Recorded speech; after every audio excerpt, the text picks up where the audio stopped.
warm welcome to all of you.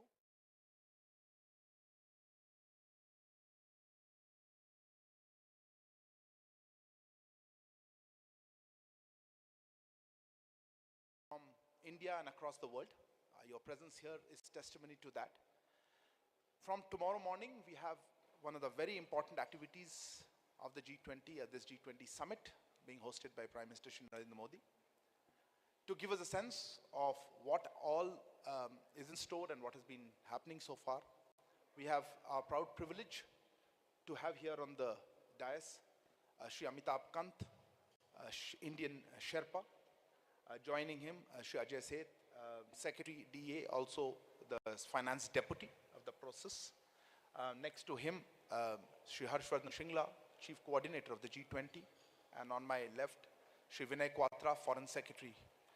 I would request them to make brief opening remarks, after which we will open the floor. Sir, if I could hand over the floor to you, sir. Thank you, Arindam. When India took over the presidency of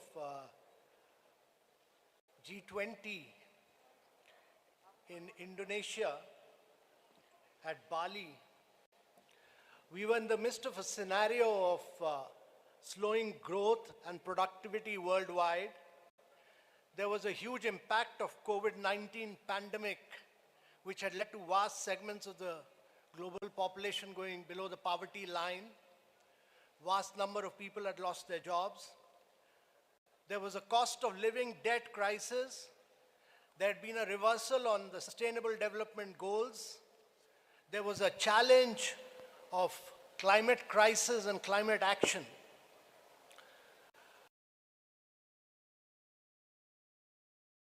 At that point, India felt that we should start our presidency with the theme of Vasudev Kutumbakam. That is, the world is one family.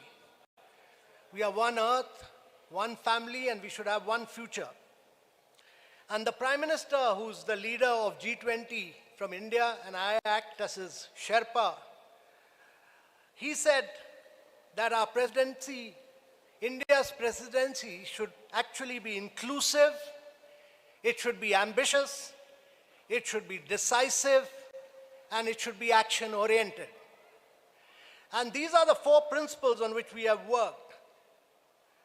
And I can assure you that we have lived up to his vision of being inclusive, ambitious, action-oriented, and very, very decisive during our presidency. During this presidency, we had some broad priorities with which we started. And these priorities were very critical for the global world. First of which, that at a point of time when the 1/3 of the world is facing a recession, we should drive bold, sustainable, strong, and inclusive growth. The second key priority for us was to have accelerated sustainable development goals, because only 12 of the 169 SDGs are on track, and we are way behind the schedule. We are midway at the 2030 action point, but we are way behind, and therefore accelerating SDGs, improving learning outcomes, health outcomes, nutrition, all these were very critical for India's presidency. Thirdly, we wanted the world to take the lead on green development in the context of climate action and climate finance. And there were several components of this which we wanted to drive, and therefore green development, climate action, climate finance was our third priority. And because both SDGs and climate action require finance, particularly for developing and emerging markets in the global south, it was critical that we focus on multilateral institutions of the 21st century, how to redesign and reform them. And our view was that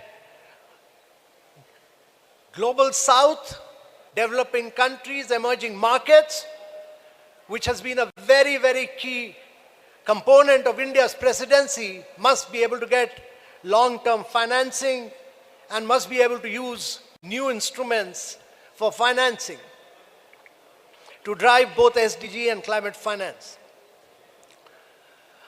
So, the fifth priority of India's presidency was that we must have technological development and digital public infrastructure.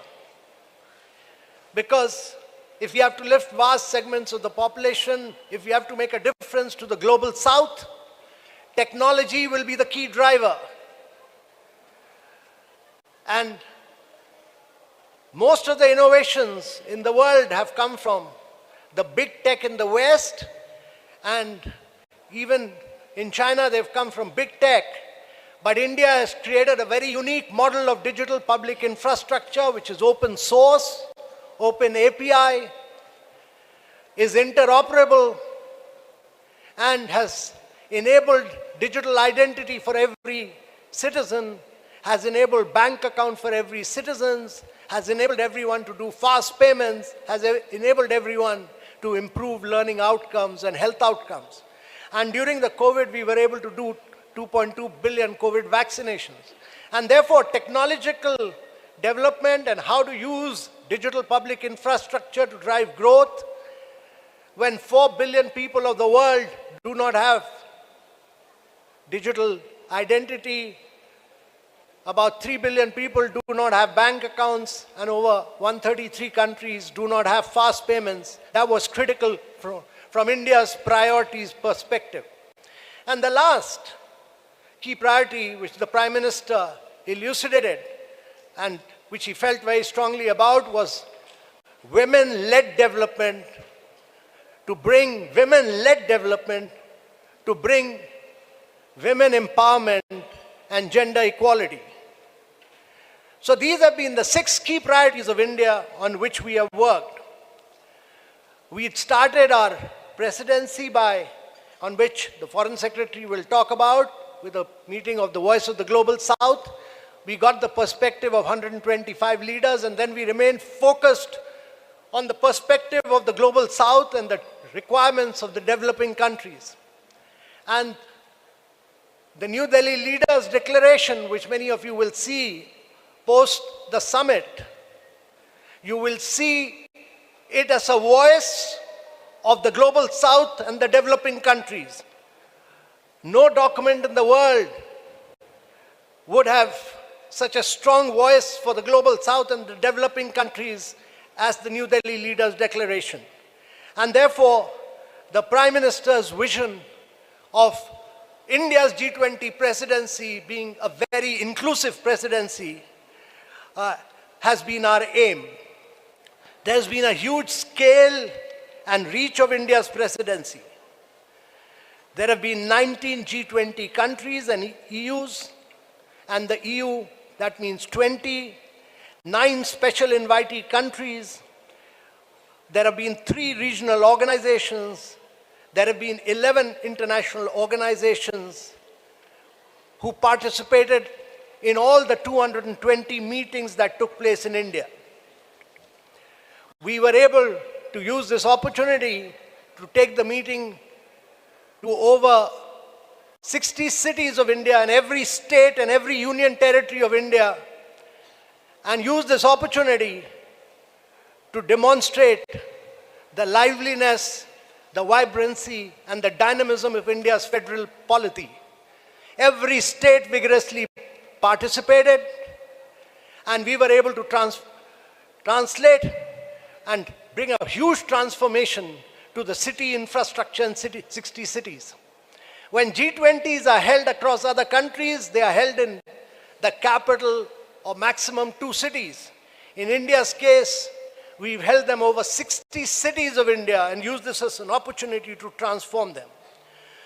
So, ladies and gentlemen, we've had over the biggest participation in G20 from across the world. We have had Africa's highest ever participation. In addition to the 29 countries, we have had 32 additional countries. We've been the voice of the Global South. We've done a huge number of during this period, we've used this opportunity also to push a huge amount of Indian narrative through one district, one product. That is, every district which has come out with a product. Focused, that was the only gift we gave to all the visitors who came during our presidency so that we could have an impact on the lives of our artisans. We have focused on millets, which is critical from the viewpoint of sustainability of agriculture. We have focused on achievements of India as a mother of democracy, as focused on the digital transformation and digital public infrastructure. So with these few words, ladies and gentlemen, I can assure you that our presidency has been inclusive, decisive, and action-oriented. Our New Delhi leaders' declaration is almost ready. I would not like to dwell on it because this declaration will be recommended to the leaders and the leaders will then accept it. And only after it has been accepted by the leaders, we'll be able to talk about the actual achievements of this declaration. With these few words, I'll conclude. Thank you very much. Thank you very much, sir. May I now hand over the floor to Shri Ajay Seth, Finance Deputy, sir. Good afternoon to all.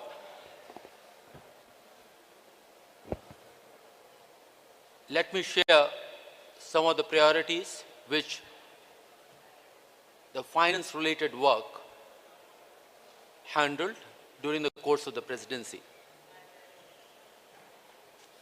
Under the leadership of our Prime Minister, Shri Narendra Modi, the focus and the vision of India G20 presidency has been to bring focus to the global discourse, to issues which make a difference to people's lives, lead to actionable, decidable, sustainable and inclusive growth, and empower the global growth.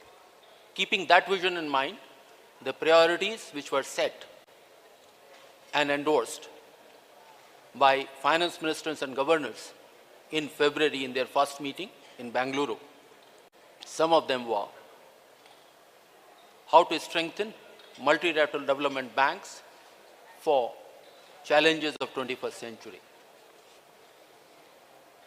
Similar manner, how to support a strong, sustainable, balanced and inclusive growth in the midst of the current challenges which the world is facing. In the same vein, how to manage the debt vulnerabilities which several countries are facing. Yet another priorities was that how the technology can be used for financial inclusion, for productivity gains, for efficiency, for private sector. Similarly, how the new potentials of technology, such as blockchain or crypto, can be beneficial, and yet how to build a policy discourse, the policy approaches, and what set of regulation, building consensus around that. So these were some of the priorities, and during the course of the year,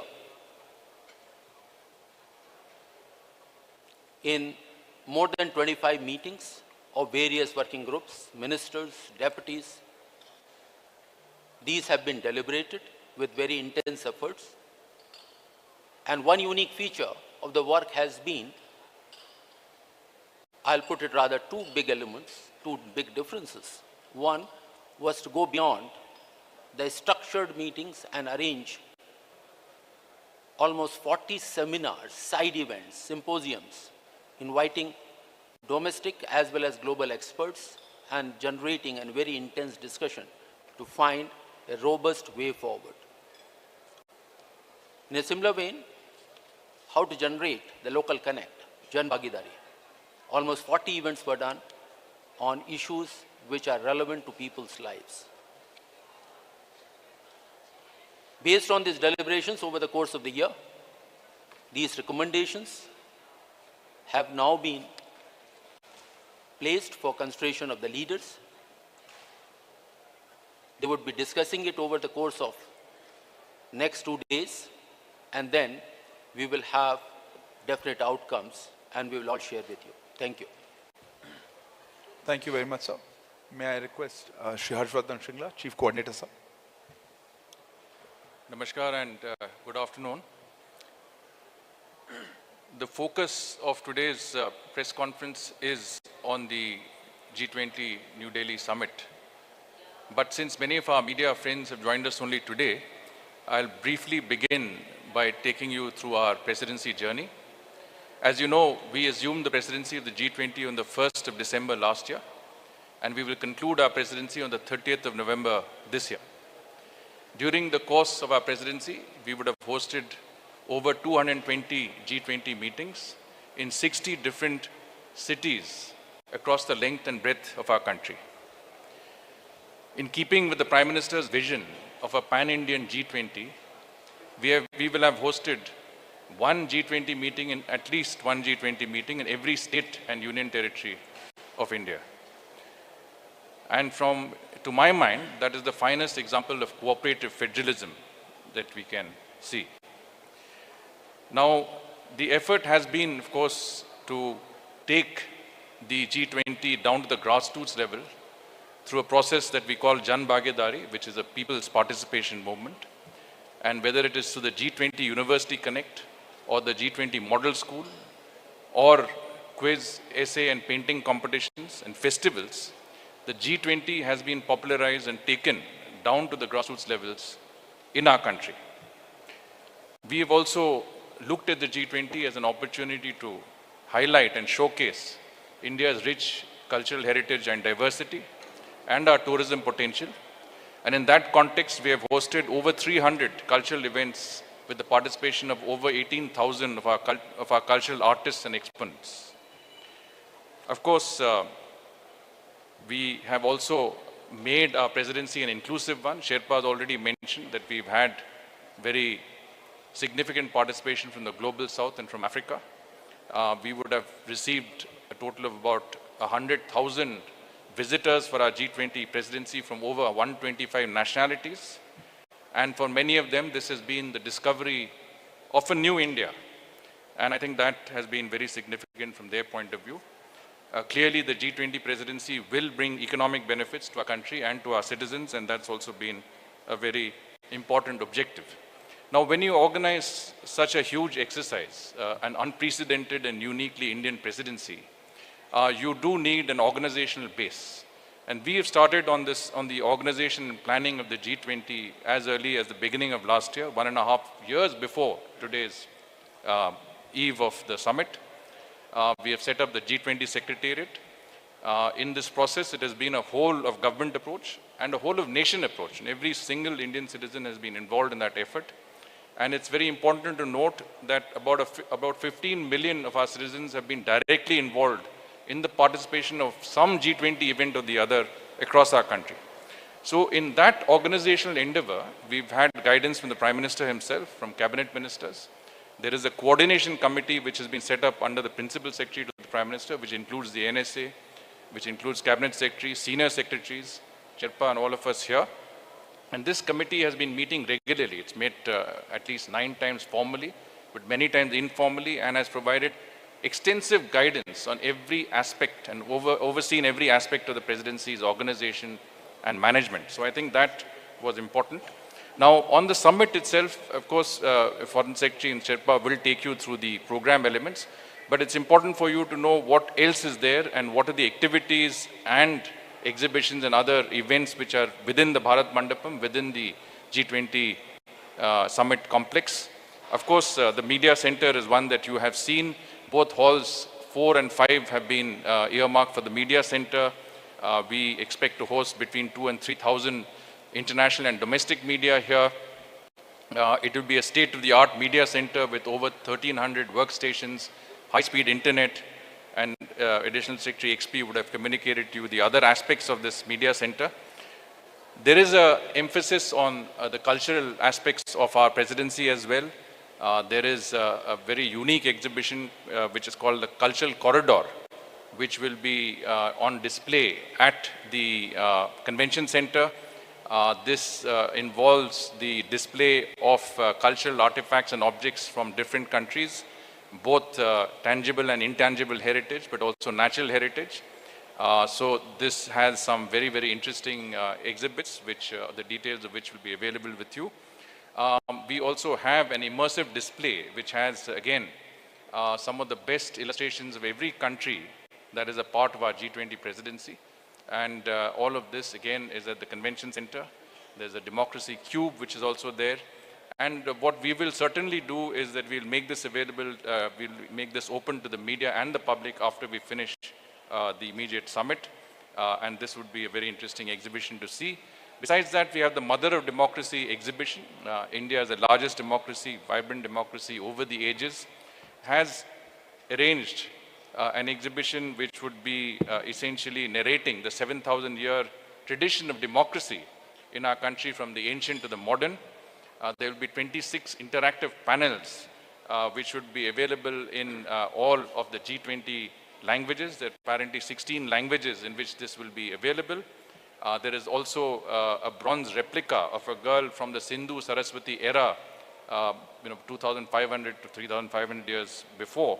And this is a very unique part of the exhibition, at the center of the exhibition. And there will also be someone who will greet everybody. It's artificial intelligence driven, so it's a technology oriented platform. And of course, the person who will greet will also provide an introduction to India's age-old democratic traditions in their respective languages. You are also aware that we will have, at the time of the dinner that will be hosted tomorrow by our president, there will be a musical ensemble which will play in the background. This, of course, will represent, again, musicians from all parts of our country, but it will also include musical traditions of every nature, whether it's Hindustani, Carnatic, folk, bhajans. Every aspect of music in our country will be covered by these 77 musicians, who would also include young students, people who have some disabilities, but also people who are from different walks of life across our country. They will also be displaying some very rare instruments, musical instruments, which are hardly ever seen or played in our country, but this is something that is an opportunity for us to see so many rare instruments coming together in this particular area. Now, there will be a strong emphasis on technology, especially technology that is linked to public, digital public infrastructure. And in that context, we will have a few exhibitions at the media center. If you enter the foyer of the media center, you will see a display by our Ministry of Information Technology, which is basically a Digital India Experience Zone, which will have the display of all of the mobile apps and the platforms under which we have arranged to deliver development to the grassroots levels in India, right from Aadhaar to UPI, and this entire India stack will be available. And if any of you do fall sick or have any medical issues, please ensure that you go and connect with eSanjeevani, a digital platform that will have a doctor advise you immediately on the spot. Similarly, we have a Reserve Bank of India Innovation Hub, which is again in the media center. And this Innovation Hub will display technologies that fintech, which has not yet been introduced to the public domain. These are still in the pilot stages. One of them is the central bank digital currency, through which even international media who are here, who don't have bank accounts in India, will be able to get some money in their mobile wallets and will be able to use that digitally to buy products in our Crafts Mela, which will be in the adjoining hall, hall number 3. And this Crafts Mela will also, each stall of the Crafts Mela, which represents a different state or union territory of India, displaying, as Sherpa mentioned, the ODOP products and geographical indicator products, will have a QR code compatible with your mobile wallet, the digital currency, and with the UPI. We will also have a frictionless credit display, which basically again is a cutting edge technology under which any credit to be given, say to our farmers, the information relating to that would be immediately available on your mobile phone or your iPad, from the land records to your Aadhaar to your previous credit history. And this will enable credit to be given within a few minutes of time with each of the farmers. And so from that point of view, I think we also have, I hope all of you have downloaded our digital app, the G20 India digital app, which is again a state-of-the-art app, which enables you to get this in any language in the G20. You can get it in Portuguese, in German, in Japanese. And this will also enable you to talk to anybody who doesn't understand your language, say from Hindi to Japanese or from Portuguese to German. It will be instant conversation through the app. You can navigate from one part of the Bharat Mandapam to any other part of this complex. It will enable you to get there without a problem. And any information that you may need on our presidency, on the G20, on India, UPI, any aspects of this is available. And of course, if you feel like a yoga break, that's also there on our app. So I'll stop here. I'm sure there are many other things, but we will stop. Thank you. Thank you very much, sir. May I hand over to Foreign Secretary Shivinay Quatra. Thank you very much, and good afternoon to friends from the media, both domestic and international. I have 6 brief points to make, besides what has already been shared by my colleagues, senior colleagues, Sherpas, Chief Coordinator and Secretary, Department of Economic Affairs. Point number first, if you really want to get a sense of India's vision, priorities and approach to the G20 presidency, I would encourage all of you to read the op-ed that the Honorable Prime Minister of India has written yesterday. It captures, it distilled a sense of how India envisions and looks at the ongoing G20 presidency of India. 2, the coming together of the 41 heads of delegations, heads of state, government, heads of international organization in India starting yesterday is under Prime Minister's personal leadership and direction. It is essentially a celebration of the coming together of the G20 family. And as our Sherpa mentioned earlier, it's the largest ever participation of the Global South in India. 3, whether it concerns India's national priorities with regard to G20 or the priorities of G20 countries as a collective, as also the concerns and interests of the Global South. The specifics of the agenda which the Sherpa and the Department of Economic Affairs Secretary mentioned, they have been structured in a most inclusive and the harmonious concepts of one earth, one family, one future. 4, very briefly with regard to the program of the G20 summit, the summit official conference program is structured around 2 sessions. First one earth starting tomorrow morning, one family tomorrow afternoon, and one future in the morning of the 10th. Besides 3 sessions of the conference, there would also be a couple of sideline events which are currently being structured involving India and other heads of the state who are visiting us here. 3rd, a dinner by the Honorable President of India tomorrow. 4th, a visit to the Rajghat to pay homage to Mahatma Gandhi. And 5th, a spouses program. These would be the broad 5 elements of the summit. And the last 5th point which I wanted to make, Honorable Prime Minister of India will also be hosting several sideline bilateral meetings during the course of this G20 summit with the visiting heads of state governments and the other leaders who are going to be in Delhi, as I said, starting yesterday till their departure over 10th and 11th. I would stop here and see if we have any questions on this. Thank you very much, sir. May I lay the ground rules before I open the... Please sit down. Thank you. Please introduce yourselves and the organization you represent. We will take take questions in a group because we don't have time. Let me start with Manish here, TV9. Microphones will come to you. Please wait. Thank you. First of all, Please let me introduce yourself and the organization. This is Manish Jha from TV9. Amitabh Ji, Foreign Secretary and Chief Coordinator. I must tell you, first of all, that arrangement at International Media Center are really excellent. I have attended 4 summits before this summit, and I can tell very proudly that these arrangements are really best. So thank you so much. So my question I would like to ask in Hindi. Amitabh Ji, continuously you are talking about a joint declaration. You worked hard for it, and you said that joint declaration will come very soon and it will be very specific. But from China's side, in the joint declaration, no consensus should be made in the name of one earth, one family, one future. So what kind of a journey was it? If you could share that joint declaration will come or it will not come?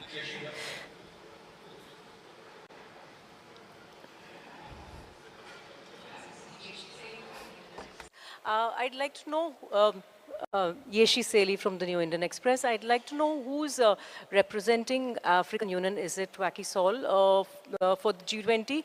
And is the G20 officially going to be Yeshi, called... you're not audible. Could you repeat again? Can you hear me now? Yeah.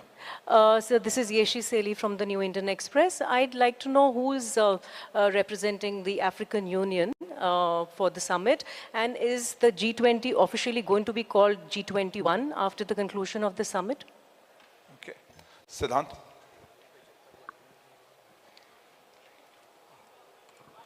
Hi, sir. I'm Siddhant from WION. My question is, do you think the absence of the Chinese president impacts the summit's proceeding? Is it an attempt by the Chinese to undermine? Do you see it in that way as well? The lady in yellow behind. Samira Hussain with the BBC. I'm wondering if you think that that Ukraine will derail talks and the ability to come up with a joint statement. I'll repeat the question. None of you are pretty audible. Say, will Ukraine derail the talks and the ability to come up with a joint declaration? That's what I heard. Will Ukraine derail the talks? Yeah, I'll take one more question here. Yeah, right here. Nainima, yeah. This is Nainima Basu from ABP Live. Just one question. On the Russia-Ukraine war, will there be a specific discussion on the Black Grain Initiative? Thank you so much. So, can I pass on these 5 questions, perhaps? So let me first say that on the journey of the joint declaration, I would prefer to speak after the summit is over, because the journey has just started. It's not ended. So I think you should have a little bit of patience. We'll give you a complete glimpse of what the journey has been after the summit gets over, because, this is a leaders' summit. I'm only the Sherpa of my leader, who's the Prime Minister of India. So the recommendations of the Sherpas are made to their respective leaders. The leaders have to accept those recommendations and approve them. Once they are approved, then that will get into public domain and we'll be able to talk about it. Some of the other questions also related to the content of the leaders' declaration, and I would request all of you to realize the high nature of confidentiality of the leaders' declaration, because it has to be placed before the leaders and they have to approve it. But after that, we will be very happy to explain, elucidate, and take you into all the details of that leaders' declaration. As far as AU is concerned, let me say that the Prime Minister, who's a great believer in Global South, had written to all the leaders and there has been a very positive response, but formally that will come before the summit. Thirdly, on the Chinese, I would merely like to say that China is a multilateral player. In multilateral discussions, the issues are very different from bilateral issues, and Chinese discuss issues of growth, development from their perspective. The challenge about any multilateral discussion is that you have to bring consensus across every issue. Every country has a veto power, and therefore we have to bring everybody on board. And I must say that we have been able to work with every single country, and bring them on board, which you will later see. There was an issue about Russia-Ukraine conflict. Let me say that G20 is an economic forum. It discusses issues of growth and development. However, last year in Bali, there was a feeling that issues of conflict and war have an impact on growth and development. So food, fuel and fertilizer get impacted, and therefore that issue was discussed. And this year also, as a consequence of the challenge of growth and development and implementation of SDG, that issue has been discussed at great length, and we will talk about it once the Leaders' Summit is over, because whatever we discuss will have to be first discussed by the leaders, and they will have to take a formal decision on that. And then after that has been decided, I'll be free to speak to you at great length on this issue. Foreign Secretary, sir, would you like to say anything on these issues?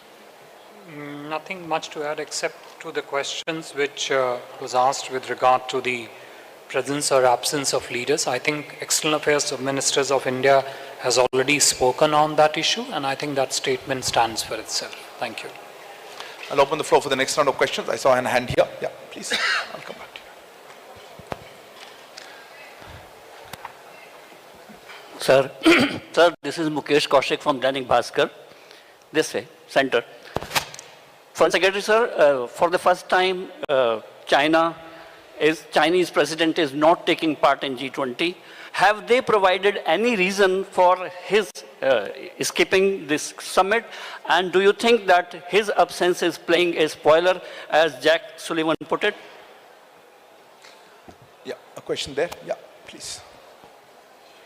Yes, ma'am. Go ahead.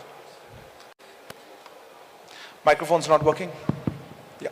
Runjhun Sharma, India correspondent for RT Russia Today. My question's for Mr. Kant. How would you say the response, rather negotiations, are going for the inclusion of African Union into the bloc? Also, how do you think we'll limit ourselves to one sides? question. Sorry, just don't have time. Yeah, Saurabh.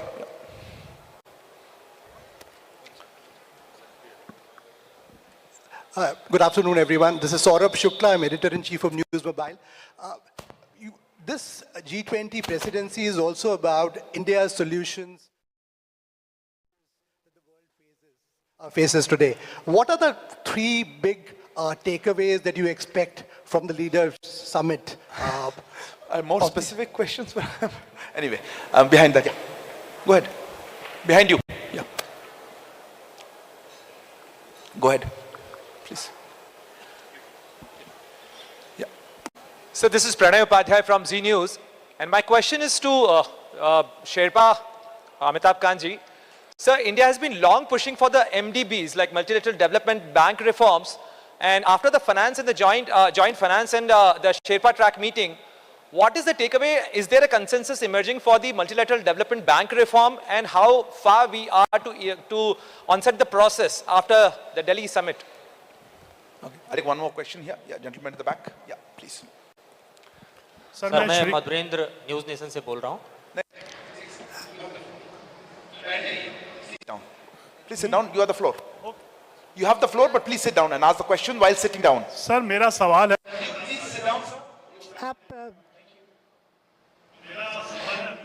I would like to ask a question to Shri Amitabh Kant. India's image abroad. Do you think that we need to go to the villages to even promote this image there? Are you talking about the leaders? Sir, my name is Ashok Raj from ANI. I have a question regarding to this event. My question addressed to Mr. Singla ji. That how do we coordinate such massive effort and what were the organization structure changes? I'll take this round of questions, sir. Finance Secretary, sir, perhaps on the MDBs, sir, for instance, sir, you'd like to answer? Why don't you answer next? Some of you asked that what are the three key big takeaways from the summit. My request to all of you would be that please bear with us for another 2 days once the leaders consider the recommendations made by their ministers, governors, and give their decision.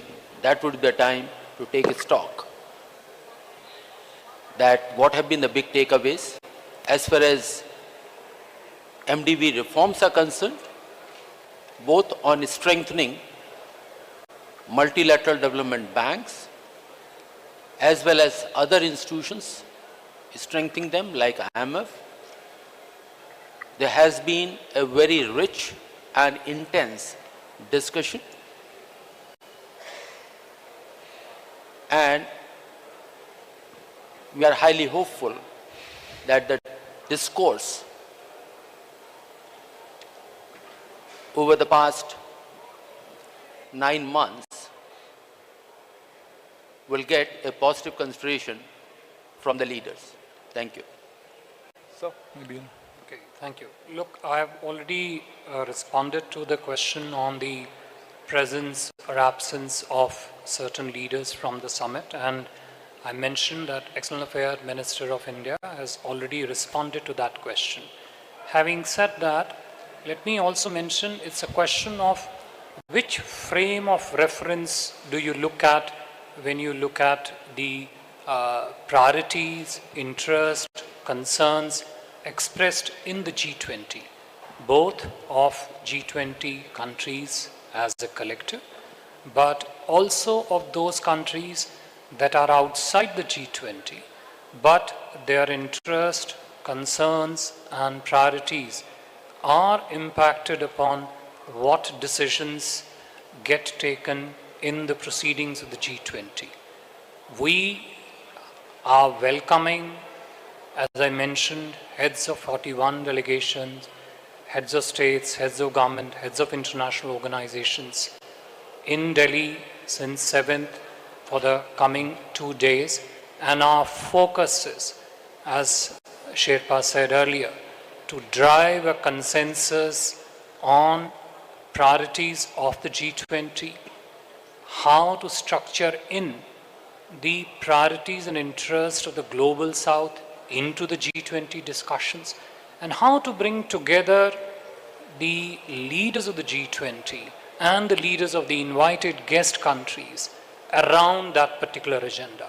That is the theme, that is the objective that we are focused on, and we are very happy that by and large there is a strong effort by all the countries, all the delegations present to move towards a consensus. With regard to the African Union, Sherpa sir has already said that Honorable Prime Minister wrote a letter to all countries of the G20 proposing that African Union be included as a full member of the G20. We expect that the summit proceedings starting tomorrow morning would take a suitable decision on it. Shrikant ji, jo aapka prashn tha videshi Your question about the foreign image, it is confined to Delhi only. Aspects behind it. And I did, in my opening remarks, say that it was not only a whole of government effort, but a whole of nation effort, because it is not only a huge exercise, but it is also an unprecedented exercise. We have never been president of the G20 before. This is also one of the most significant events we have organized, international events we have ever organized. And I think every Indian citizen, in a certain sense, is a stakeholder in this exercise, because the pride he feels of India hosting an event of this scale and magnitude with such level of success. So it certainly has been, an organizational effort that has gone across the country. But one aspect I think I'll just flag, an additionality which I want to put across, is that it has involved also an equal, let's say, collaboration, cooperation with every state and union territory in our country, because we have taken it down to the grassroots levels. And every state has seen this as an opportunity to promote the state's, tourism potential, recount its own developmental achievements, utilize the platform to highlight what every state in its own case has done.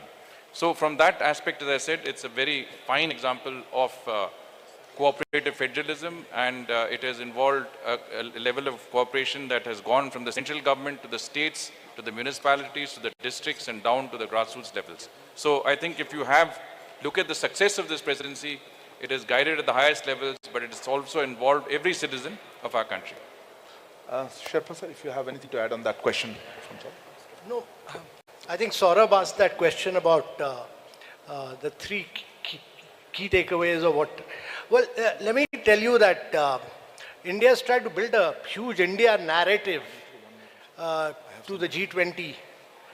You will see this in the New Delhi Leaders' Declaration, whether India has been the voice of the global south, whether India has been the spokesperson of the developing countries, whether we've brought in the huge amount of technological development that India has done through the digital public infrastructure. But I would suggest that it's not just three, but there are enormous number of lessons which come out of it, but you will have to wait for the Leaders' Declaration to emerge. And you will then realize that it's that India will leave a huge imprint. Thank you, sir. Tripti? So we can't accommodate everybody, sorry. Yeah, go ahead. The Wall. Microphone, Tripti please. Lahiri from the Wall Closer, Street please. Journal. Yeah. Hi, my question is about, so in addition to China and Russia's leadership not being here, we've also seen them coordinating at other forums, be that BRICS or elsewhere, that India is also part of. Do we see that there is a bifurcation, China, Russia on the one side coordinating more? And does that mean that the space for broad-based multilateral cooperation is shrinking? Neeraj, at the back.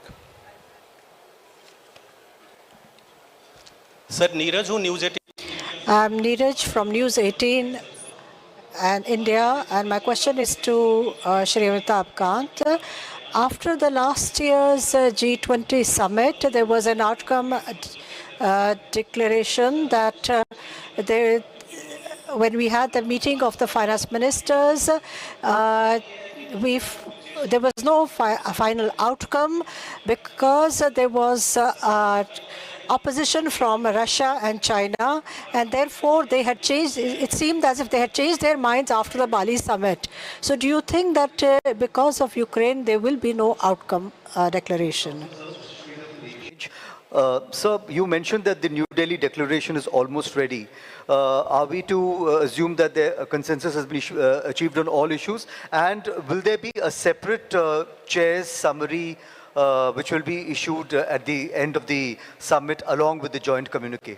Will there be a separate chair's summary? Thank you. Vishnu? Yeah.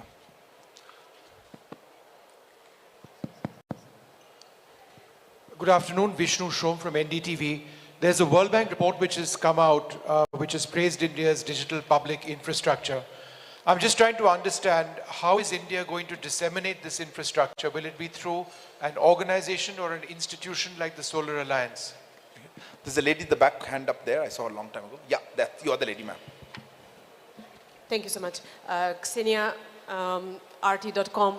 A question is, since we discussed the global growth, has the issue of developed countries imposing unilateral sanctions been discussed, or the responsibility for imposing such sanctions which affects the global growth and especially the undeveloped countries? Has this been discussed as well, and will this figure in the communique probably? Question here, yeah, you. A reporter for Shanghai Media Group. So close the microphone. Reporter from Shanghai Media Group.